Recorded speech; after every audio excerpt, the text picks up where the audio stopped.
जय हिंद, वंदे मातरम दोस्तों। Tele point accounting classes में आज पुनः फिर स्वागत है आप सभी का। ये स्पेशल वीडियो मैंने बना रहा हूँ सिम्प्लिसिटी के लिए।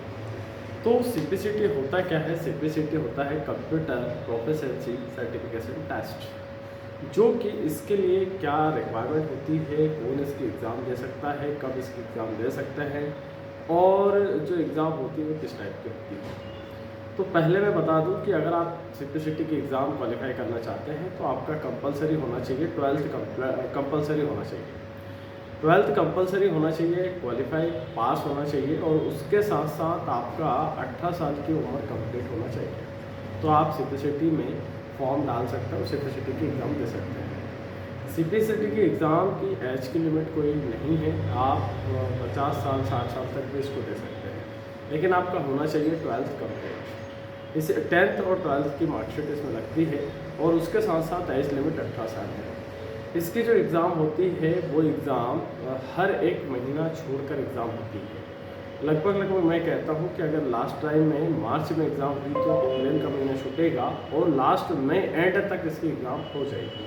तो ऐसे साल में 6 बार ये वाला जो फाइनेंशियल ईयर था हमारा, मतलब 1 अप्रैल 2023 से लेकर 31 मार्च 2024 के बीच में काउंटिंग जो करी सिम्प्लिसिटी की एग्ज़ाम की, तो 6 बार एग्ज़ाम हुए टोटल।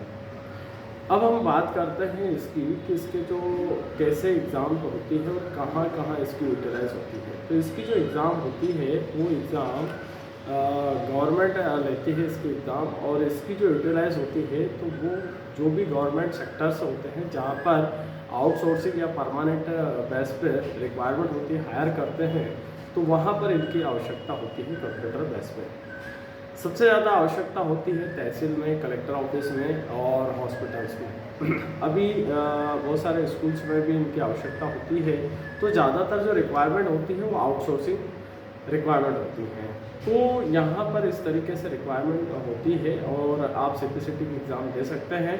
यहाँ से ऑब्जेक्टिव भी आपका होता है 120 मिनट का ऑब्जेक्टिव होता है, जिसमें कि आपको 75 मार्क्स के क्वेश्चन पेपर आता है ऑब्जेक्टिव। उस ऑब्जेक्टिव में से 75 नंबर में से 38 नंबर आपको पासिंग मार्क्स चाहिए।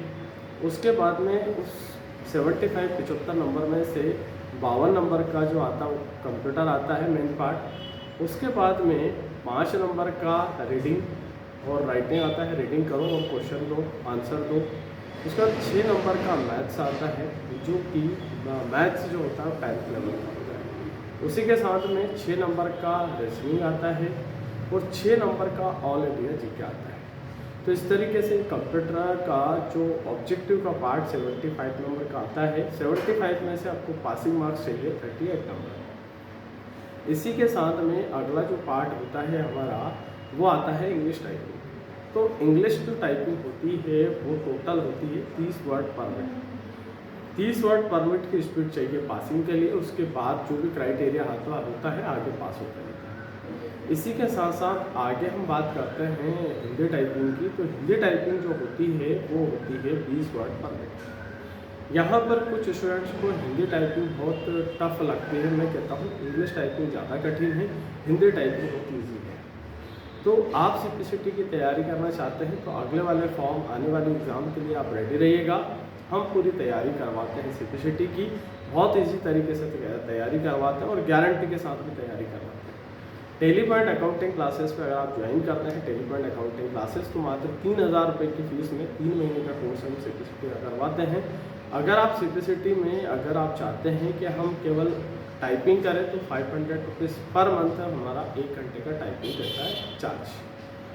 और अगर आप कहीं ना कहीं से कंपटीशन की तैयारी कर रहे हैं, बैंकिंग की, पुलिस की, पटवारी की, बहुत सारी तैयारी कर रहे हैं कंपटीशन की, तो आप निश्चित तौर पे बेफिक्र रहिएगा कि आपका जो ऑब्जेक्टिव होता है वो क्लियर हो जाएगा 100% गारंटी के साथ। तो आज के लिए बहुत बहुत धन्यवाद।